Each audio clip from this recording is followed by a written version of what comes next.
Chris Carter here on the Locked On Steelers podcast. Today, we've got Jim Wexell of Steel City Insider, and I want to ask him how good this defense can be compared to some of the better Steelers defense of recent years. Plus, a Justin Fields-Kordell Stewart comparison and Steelers Hall of Fame future talks, all here on the Locked On Steelers podcast. Let's get into it.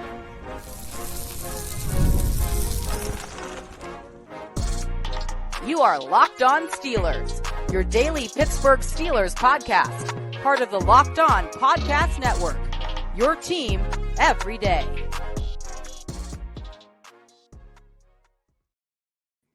Hello and welcome to the Tuesday edition of the Locked On Steelers podcast. I'm your host, Chris Carter, bringing you your daily dose of all things of the Pittsburgh Steelers. As always, you can find the show on your favorite podcasting apps and on YouTube. Like this video if you enjoyed. Subscribe to this YouTube channel to get all of your daily Monday through Friday episodes, as well as our bonus content. We thank you for making us your first listen every day because we're your team every day. And today's episode is brought to you by Game Time. Download the Game Time app, create an account, and use code LOCKEDONNFL for $20 off your first purchase. Terms and conditions apply. As I said before, we're joined by the man, the myth, the legend himself, Jim Wexell of Steel City Insider, of CBS and 24/7 Sports. He's also the acclaimed author, which you should pre-order his book he's got coming out, Pittsburgh Steelers, an illustrated timeline. Pre-order that now. It comes out in October. Jim, great to have you back on the show, man. How you been? Chris, you're amazing, man. You read so fast, so well.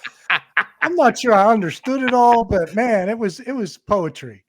People call me the Twista of podcasts because I can just talk really fast. And I'm not sure if you know who Twista is, but I think anyone who's watching this knows who Twista is. They know what I mean because people think I'm at 1.5 speed when they play their podcast. But Jim, we've been taking a lot of questions here because it's pre-training camp time. This is the time to sit back, reflect, think about things, and then get ready for the madness that comes in the heat of Latrobe. But before that happens, we have a lot of questions. So as always, if you ever have a question, you want to call in and get an answer from one of our great guests here, you can call in at 412-223-6644. Leave your name, where you're from, keep your question under a minute, and we'll try to get your question on the show. Today's question revolves around the defense, and it comes from Zach in South Carolina. Zach, take it away. Hello, Chris. This is Zach from South Carolina.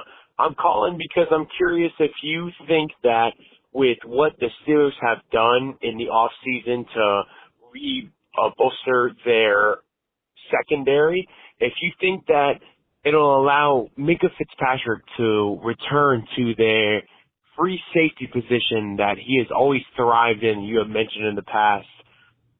Do you think that Minkah Fitzpatrick will be able to do this position again, or if he will have to return to having to, fill those holes that the defensive secondary has? The show is great. Thank you very much. Bye-bye. Thank you, Zach, for your question. Again, 412-223-6644 to get your question on the air, just like Zach did. Jim, I want you to take Zach's question here. We heard from Minkah Fitzpatrick that he wants to get back to playing quote-unquote Minkah ball. Do you think this is something that actually happens this year with the personnel they've added to the team? Boy, the way Terrell Austin was talking, it sure sounds like it. I mean, he's determined. You remember that press conference at the end? Yeah. Somebody asked Mike Tomlin about, you're going to get back to Minkah ball. And he just brushed it off. I mean, you're not going to get him to talk about one player on his team and call it that defense Minkah ball. He just totally dismissed it. And so people think, well, he's not going to do it. But if you listen to Terrell Austin, they're going to keep him back. As far as the rest of the question, DeShawn Elliott, they have him playing in the slot, and they're really excited about DeShawn Elliott. Now, it remains to be seen whether he can cover, and I don't know. In spring ball, he looked fine, but it was spring ball. But what Mike Hilton gave them in the slot was that mini linebacker play. And we know Elliott is just physical. He can hit. We've seen the hit he put on Derrick Henry that goes around Twitter all the time. Casey hits if they don't outlaw him. Right. But he's a free safety. So Elliott and Minkah will start back there. DeShawn's a classic strong safety. So when Casey comes in the three safety package, Elliott's going to play in a slot, and he's going to be a great mini linebacker in the Mike Hilton tradition. And I'm going to assume he can cover a little bit. When it's third and long, for the second half of the season, Cam Sutton's going to be a good corner type mini linebacker type. He's physical too. I think they're going to be able to keep Minkah back. Minkah's not going to have to come up and cover the tight ends. I think DeShawn Elliott can do that. I think Ryan Watts is a long way away, but that's what they drafted him for, to come up and play that mini linebacker, move him to safety, cover tight ends, cover the slot receivers. Minkah will have his duties every now and then. There'll be a matchup that'll be way too difficult that he'll have to handle. But I think otherwise they're planning on keeping him back. They brought in players to keep him back. And this secondary, I mean, Dante Jackson still has all his speed, it looks like. Joey Porter is not a rookie anymore. He's going to step in right at the start. Cam Sutton, when he plays, you can just hear the communication in that secondary perk up like in the old days. I know, we could argue about whether they should have not or signed Cam Sutton, but they did. They know him. They've coached him. They've lived with him. They vetted him. They thought it was okay to bring him in for the second half of the season. There has been some blowback, but they did it early enough in the spring. He answered his questions. I would like to have heard him say he is more sorrowful, more regretful. Yeah. But maybe there are legal reasons why he didn't get into that. But all of that judgment type stuff aside, he's a perfect fit for the third and longs, and DeShawn Elliott's a perfect fit for third and mediums. And third and ones, you got Keanu Benton playing on the nose. He's he's not a rookie anymore either. They're not going to start Montravius Adams again. I think they're even going to use Keanu in place of Ogunjobi and Cam, in their nickel and dime, 4-man front, 2D line front. I'm really excited about this defense. That's what I wanted. So I wanted to ask you in general is how good can this defense be? When you look at it, just what we expected from Patrick Queen and the additions they've made to the guys we know who are already there. How good do you think this defense can be compared to 2020, 2019, 2011, 2010? How good could this be a generational potential defining defensive core that we could see have developed here? I think so. I've been writing since 2010, and that's the defense Tomlin thought was his best. I was reading back through my Polamalu book, and it's quite good. I'm a satisfied author, that Polamalu biography, because I'm reading through it because I'm trying to get Dick LeBeau as a guest for my podcast. I recommend you try the same because he's selling a book. Let's go. He'll come on, and you could ask him probably and get a better answer. But so I was reading through that for questions, reading my Polamalu book, and I got a quote that Polamalu said the 2008 defense was better, he felt, than the 2010 because the back end was stronger. And he said the back end is so important, and that's what we're talking about with Minkah staying in the back end, Cam Sutton, Dante Jackson, experienced Joey Porter Jr., Casey is the number 3, Killer is the number 4, and there's a couple practice squad guys that I liked. It showed me something. Nate Meadors and Jalen Elliott. I really like them in the spring. So there's depth. The backup corners, Darius Rush he's been in the system now. Corey Trice, we can let that man heal still, but he could be in the mix too.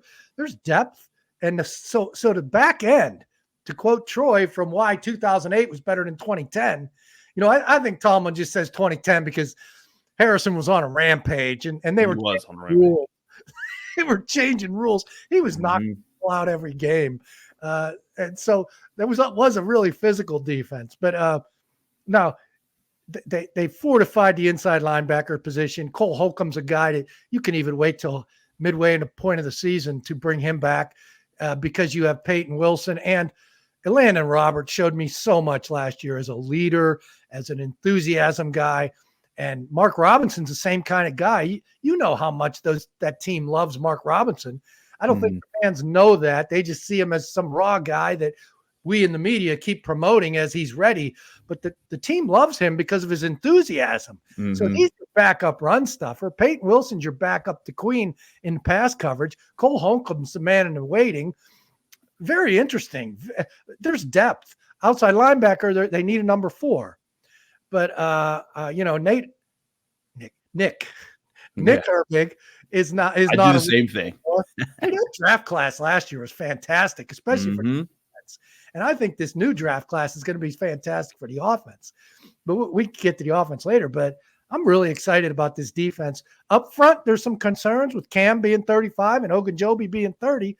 But Ogunjobi was healthy this spring for the first time I recall in the last 2 years. And Keanu Benton's a better player. Dean Lowry's a veteran backup in the Kershke,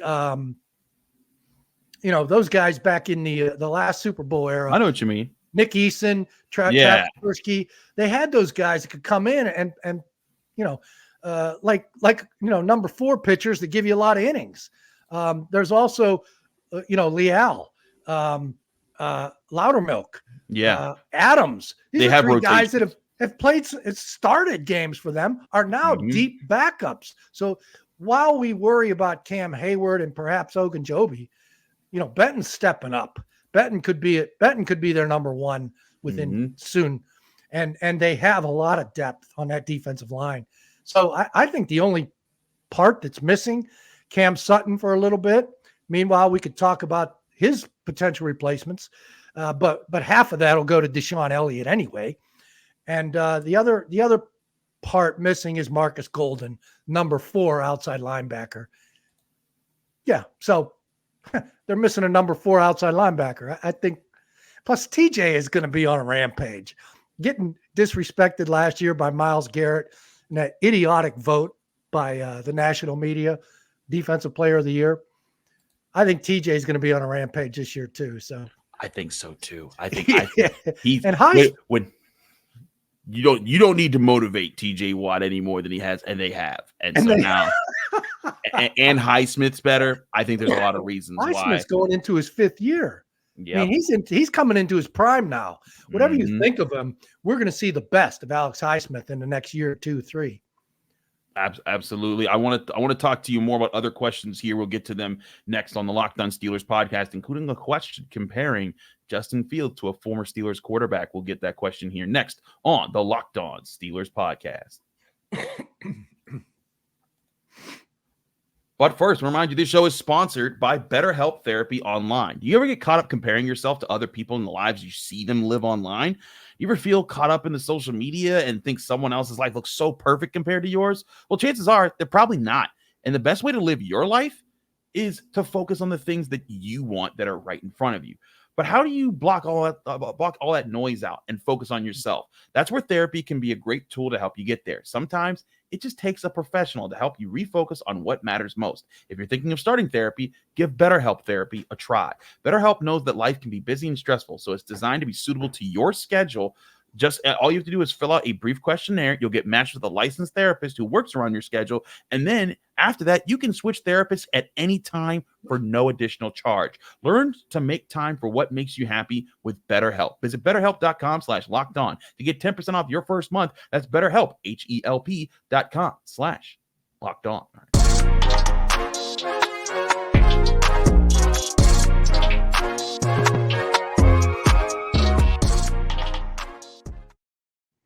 We're back here on the Locked On Steelers podcast. I'm your host, Chris Carter, here with Jim Wexell. Jim, let's get into another question here. And you're a person, you've been familiar with the Steelers for quite some time. You've got to see several generations and learn from different people. You've written multiple books now on those generations. And I thought this was an interesting question comparing a current Steelers quarterback to a former Steelers quarterback. Here's Andrew from Plains, Pennsylvania. Hey, Chris. This is Andrew from Plains, Pennsylvania. And this is kind of a 2-part question. Now, hypothetically, I'm thinking maybe Russell Wilson prices himself out of Pittsburgh. I think he's going to perform pretty close to a top 10, and they're not going to pay him. This has to do with Justin Fields.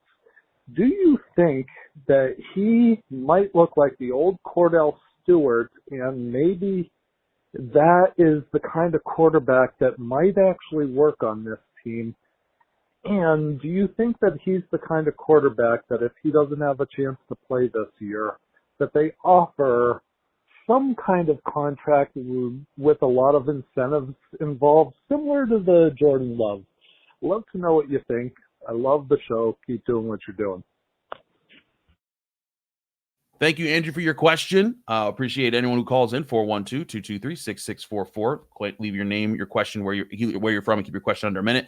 Jim, before we get into the Justin Fields future contracts talked and getting all that, I thought it was interesting Kordell Stewart was a comparison, because there's been a lot of talk about how Kordell Stewart, if he came up in this era of the NFL, he could have been Lamar Jackson or better, or, just he could have been a prolific player more than just the kind of having the spurts that he had. He could have had a longer career that was successful.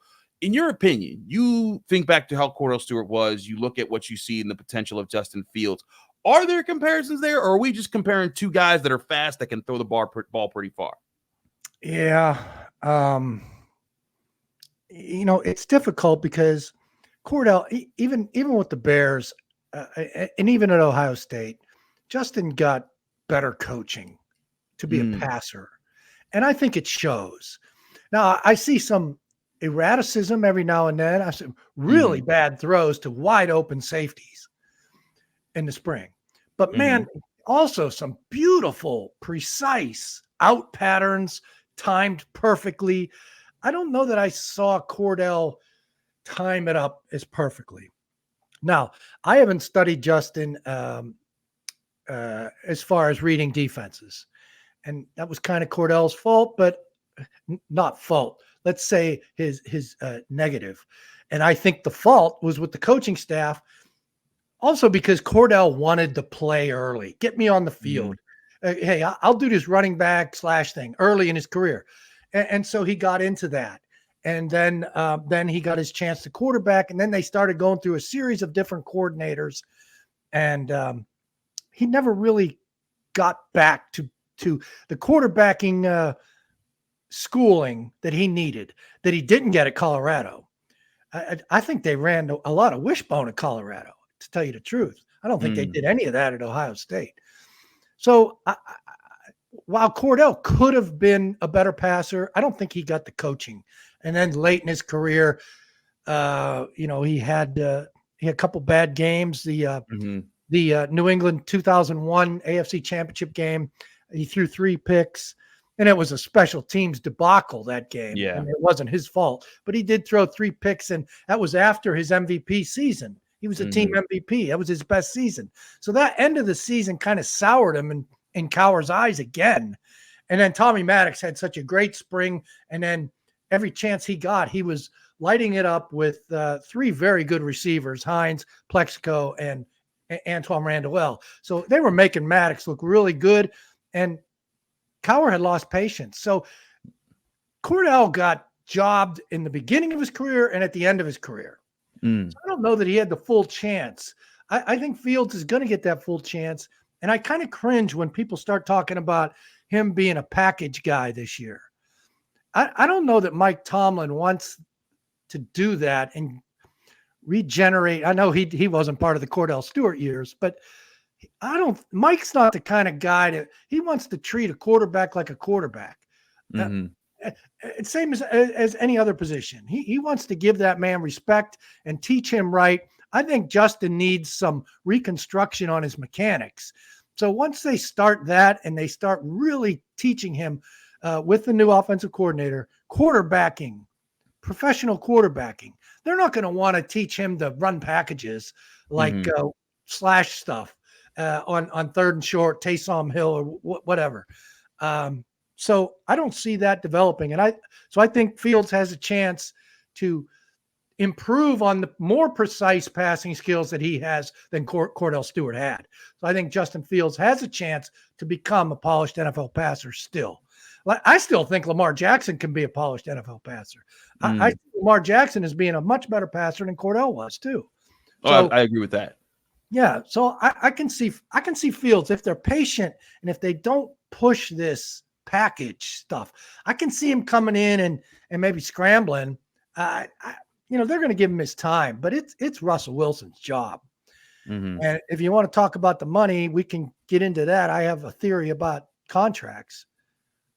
Give me your theory. I mean, nothing. It's just nothing earth shattering. I just think they're just going to let them both play it out. I don't think they're going to sign either one incentive laden or otherwise before the season. They're going to wait till after the season. And hey, they might be able to re-sign both. That'd be crazy.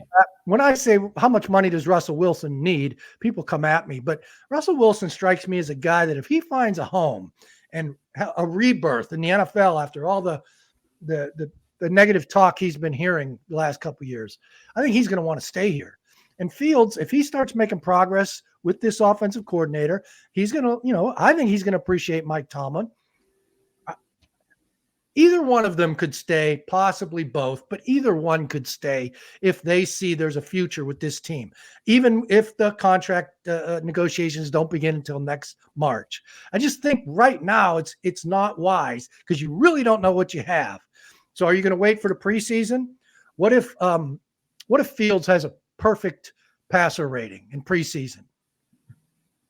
Didn't we see that last year? And what did it mean? Nothing. Mm-hmm. Right. Nothing.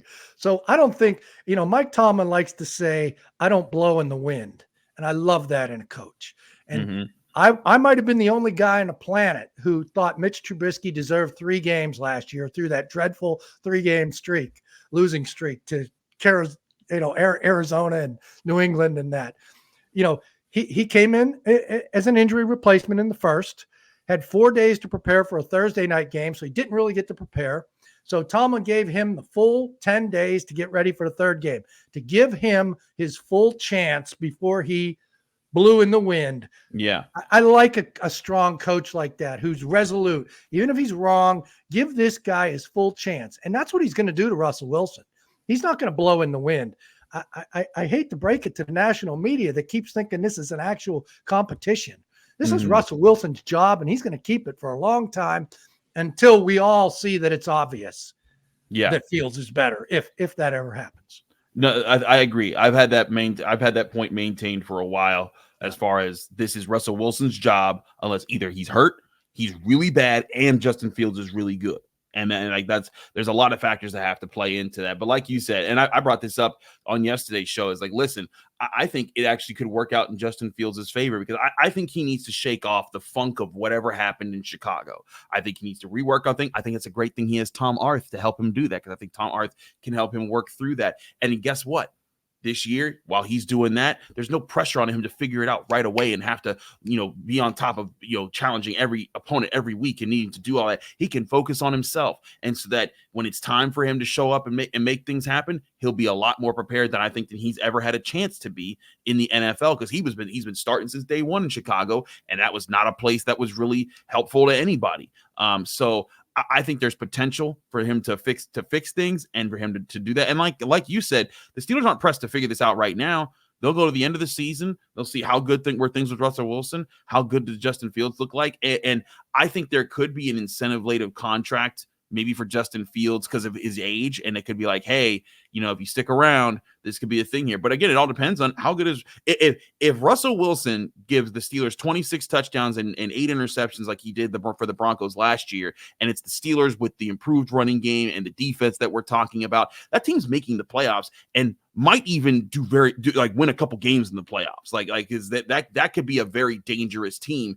And if that happens, does Russell Wilson go anywhere? Because like you said, and he said that himself, he wants to win 2 rings. He wants to win 2 more rings and add it to it. And if he feels like he's part of something that could be cooking, maybe he wants to stick around. And who knows how that can impact things. But I wanted to bring this up to you, especially on the Kordell Stewart side of things, because I do think that's an interesting comparison. And to your point, I think Justin Fields has had, because of the times that he came up in, he's had a lot more things to process as far as improving as a passer, both in the simple throwing of the football and the reading of the fields that helps him be a better player. That light could come on for him reading the fields. It does for quarterbacks. It takes time sometimes. It does. I've seen no indication that he's not hopeless at all. Mm-hmm. And man, there were some spring passes he made where me and you look at each other and go, wow. Yeah. I mean, there were some that were like, oh my goodness, how did he throw that? And there were some others that's like, oh my goodness, how did he throw that? But Tomlin, it's going to be perfect for Fields because Tomlin's not going to be the guy that's going to capitulate to a stomping crowd. It's going through a struggling Wilson, stomping for Fields. It's not going to happen. He's going to go in when the time is right, maybe an injury, when the time is right, that's when it naturally falls into place. If he goes in with a stadium stomping, all the media calling for him, then there's going to be a lot of pressure that is kind of unnatural. I just think they're going to let the pieces fall. And that's why I say that about the contract. Both contracts. I think they're just going to let the pieces fall into place next March. So. Absolutely. I want to get to another question here with Jim in a second here. We'll do that next here on the Locked On Steelers podcast. Chris Carter, Jim Wexell, stick with us. We'll be right back. But first, we'll remind you, this show is also brought to you by Game Time. Game Time is the app you need to download right to your phone today, where you can buy tickets to all your favorite events without it being stressful, because Game Time is where you can book tickets to all your favorite sporting events and so much more. It's summer, and that means it's baseball season, so get tickets to see your favorite ball club play all summer long with their next game at Game Time. Whether you're a Pittsburgh Pirates fan and you want to see Ricky Phenom Paul Skeens take the mound, or you're in Los Angeles and you want to see Shohei Ohtani be a world sensation for the Dodgers, Game Time helps you wherever you want to go. Just go down the Game Time app right now or go to the website gametime.co. Game Time is the fast and easy way to buy tickets. Even at the last second before an event, you can save up to 60% off tickets when you're buying last minutes for sporting events. Also, they have a best price guarantee that can't be beat, because if you find tickets in the same section row for less somewhere else, Game Time will credit you 110% of the difference of those prices. Snag the tickets without the stress with Game Time. Download the Game Time app, create an account, and use code LOCKEDONNFL for $20 off your first purchase, or go to the website gametime.co. Terms and conditions apply. Create an account, redeem code Locked On NFL for $20 off. Download Game Time today. Last minute tickets, lowest price guaranteed.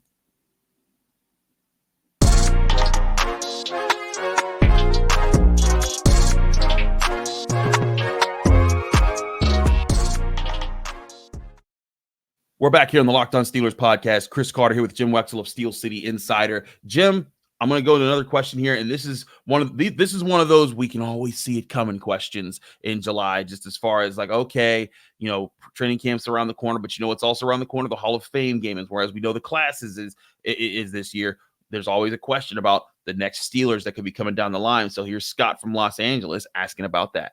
Hey, Chris, this is Scott calling back in from Los Angeles.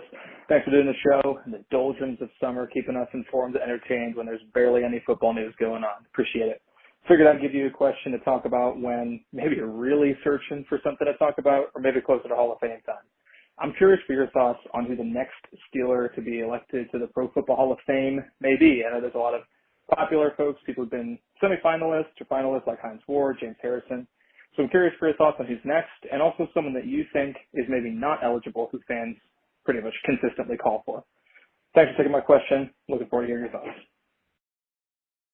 Thank you for your question, Scott. And again, it's just amazing the range of Steelers fans, Jim. We got South Carolina, we got Plains, Pennsylvania, we got Los Angeles, California. We got a lot more questions lined up from all across the country here. But Jim, I want to give you the floor here. Again, you've covered the Steelers. You've had a chance to see these guys. I think Ben Roethlisberger's the easy, hey, he's next because he's Ben Roethlisberger. He's up there in the all-time passing. He's a two-time Super Bowl champion. He's got all those things lined up for him. But are there other guys that you think could be on your list as far as making the Hall of Fame? Some people talk about Hines Ward should be in there. James Harrison should be in there. Where do you stand on guys like that? Well, I tell you, if you're making a value board, an odds board, you got to put Roethlisberger up top because he's going in his first year.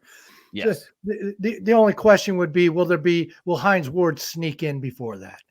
Hines Ward might be a good value bet, maybe at 8-1. If Roethlisberger's 3-1, 2-1 to be your next guy to go in, Hines at 8-1 wouldn't be bad because 1,000 catches, change the rules of the game, huge smile. I mean, that kind of stuff remains with people and voters. The demeanor to go along with that physicality, getting death threats from the Ravens, things like that.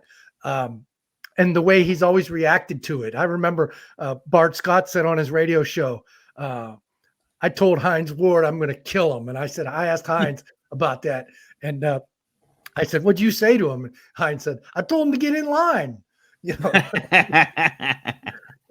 And Hines has 2 rings and one's an MVP in the Super Bowl. There's a lot of, there's a lot of receivers out there, maybe better numbers, but 1,000 catches is 1,000 catches to go along with his charisma, his rings, and his MVP. So, I mean, at 8-1, he might be a nice sneak to get in there because he could. At a longer shot, I think Harrison's like 20-1, even though I may believe he belongs.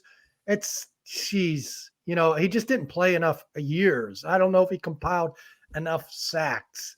I know he's had the team record. I'm not. I think TJ passed him yet, but if he didn't pass him, he's about to. Yeah. So, but the other guy's Pouncey. Just at the number of Pro Bowls. Oh, okay. So, I mean, at say 15-1, that might be a good value bet there. I'm not sure when he comes due. Maybe a year before Roethlisberger. Did he and Roethlisberger go out together? I think. Well, so his last year in the NFL would have been the 2020 season, right? And then Ben played 1 year after that. So Pouncey could be available. He's not going to be a first-year guy, though. And Ben is.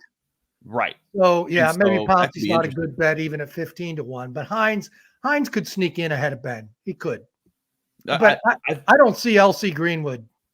Yeah, sad. I feel like LC is unfortunately part of the factor of the people who don't want to put in any more former Steelers of the 70s who got overlooked for that generation, even though they were amazing players and part of what could be the best defense of all time.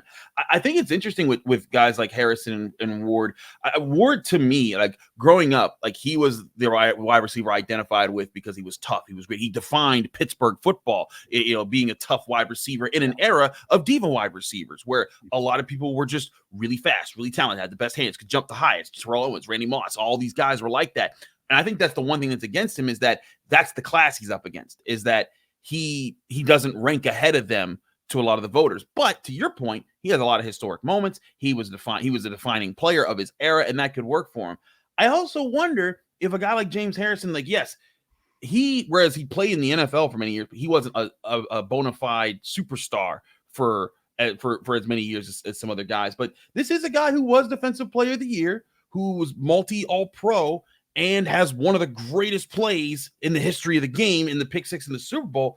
I do wonder what his weight is, like as far as like how long he because I feel like he's going to get in someday, Jim. I just don't know if it's going to be as like a senior guy or if he's going to get in, 5 years after he becomes eligible or 10 years or whatever that space is. But I feel like if you look back to his era, I find it hard to find edge rushers who were definitively better than him in his prime.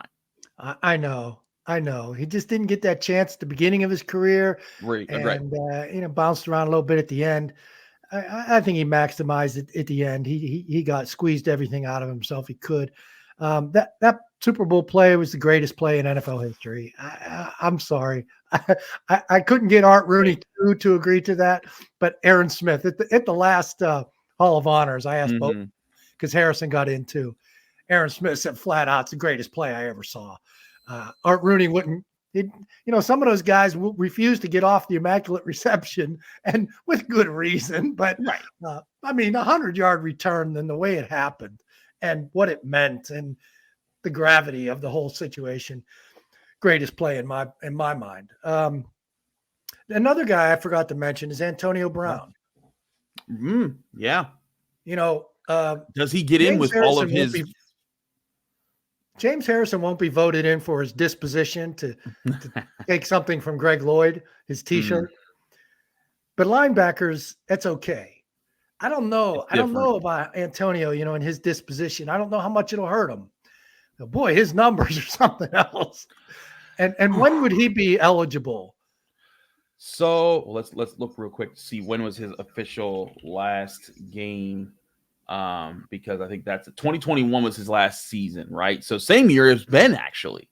And that could be interesting because I feel like T.O. had to wait a year, and T.O.'s antics were just antics, right? They were just, T.O. was just a wild dude who loved the spotlight. Antonio Brown got in trouble with the law and did things that we have never seen before, as far as the bad side of things. And so, as far as talent-wise, he absolutely is a first ballot Hall of Famer. But I wonder how much his antics hold him back is the question. Well, at least a year. He quit on his team. Yep, that's another factor. Playoff drive. I know. I think Terrell Owens held out and had some issues at beginnings of seasons. Mm-hmm. You don't walk out on your team at the end. So that'll hurt him. But man, I mean, the numbers, I don't know if you'll be able to ignore the numbers overall when it's all said and done. I assume he'll get in. I mean, the 6-year run of 2013 to 2018 is still the greatest statistical run of a wide receiver in NFL history, which is ridiculous to say. He's already in the Hall of Fame all decade team of 2010s. So I feel like he'll get in there at some point.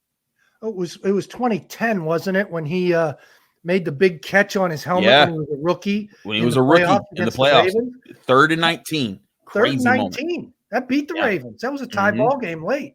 Yep. Beat the Ravens. That's not in that stretch you mentioned, but that's peripheral stuff that he got in and did. It all adds up. I agree entirely. And so that's the thing, is that I think, as far as Canton, Ohio and stuff, the Steelers do got some guys coming up that could be very interesting to see how things fall and when things fall for them. But that's why we brought in Jim Wexell to give us all the perspective on all the things. Jim, thanks so much for joining us here on the Locked On Steelers podcast. Let me know they can find you, follow you, and get more of your work. All right, man. I got a book coming out, Pittsburgh Steelers, an illustrated timeline. It's a coffee table book, a lot of pictures, ton of pictures, 160 vignettes, short stories. I think it's perfect for your coffee table, for guests to come over. Big, beautiful colored pictures. That's coming out October 1st. You can pre-order that at Reedy Publishing. If you can't remember that, go to my Twitter site. I have my Jim Wexell, and it's pinned at the top. My Facebook page, Jim Wexell, pinned at the top. If you want to find it, you can find it. So and we also have a sale at Steel City Insider, pre-camp sale that ends Tuesday night at midnight. And so we got half off there. If you want to read my daily work from camp, behind the scenes stuff, a lot of good stuff. A lot of great stuff. Jim's the man. Is why we love having him here on this show. Jim, thanks so much for joining us here on the Locked On Steelers podcast. He's Jim Wexell. Get him at Jim Wexell on Twitter and everywhere else that you find his work. We'll be having him on again sometime during or after training camp to get more of those insights. I'm Chris Carter. Follow me on Twitter and Instagram at Carter Critiques. Read my work at the Pittsburgh Post-Gazette, post-gazette.com. Find me here on the Locked On Steelers podcast every day, Monday through Friday, breaking down your Pittsburgh Steelers. Back here tomorrow with more on your Steelers right here on the Locked On Steelers podcast.